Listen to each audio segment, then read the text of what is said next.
சாந்தி. அவ்யக்த சமிகை 11 மே 2025.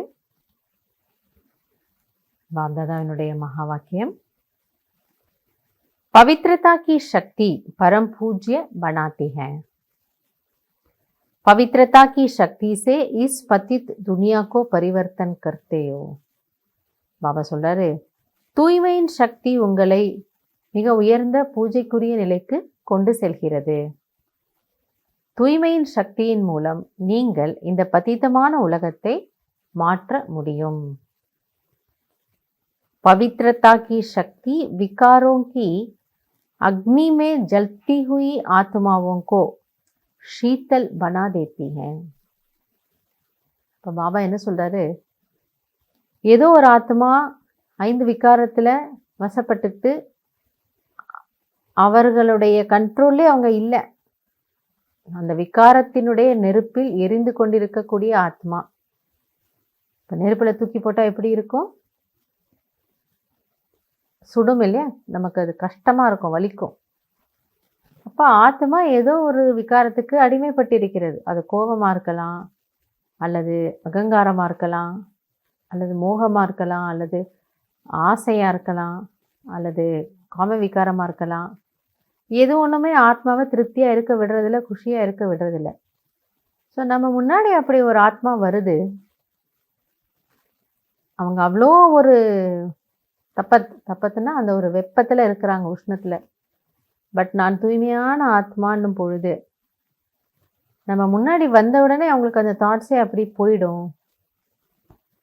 அவ்வளோ ஒரு ஆக்ரோஷமாக வருவாங்க. ஆனால் இங்கே வந்து பார்த்த உடனே சாந்தமாகறாங்க. நெருப்பில் எரிஞ்சிட்டு இருக்கிறவங்க மேலே ஒரு குளிர்ந்த தண்ணீரை ஊற்றினா எப்படி இருக்கும்? தண்ணி ஊற்றக்கூடாதுன்னுவாங்க. அதாவது அவங்களுக்கு அந்த குளிர்ச்சி அனுபவம் ஆகுது. பாபா சொல்றாரு, நம்மிடம் இருக்கக்கூடிய தூய்மையின் சக்தி அதுக்கு அவ்வளவு வேல்யூ இருக்கு. आत्मा को अनेक जन्मों के विकर्मों के बंधन से छुड़ा देती है. ஆத்மாவை அநேக ஜென்மங்களின் பாவ கர்மங்களின் பந்தனத்திலிருந்து விடுவிக்கின்றது. மற்ற ஆத்மாக்களுக்கும் நம்மால விடுதலை கொடுக்க முடியும்.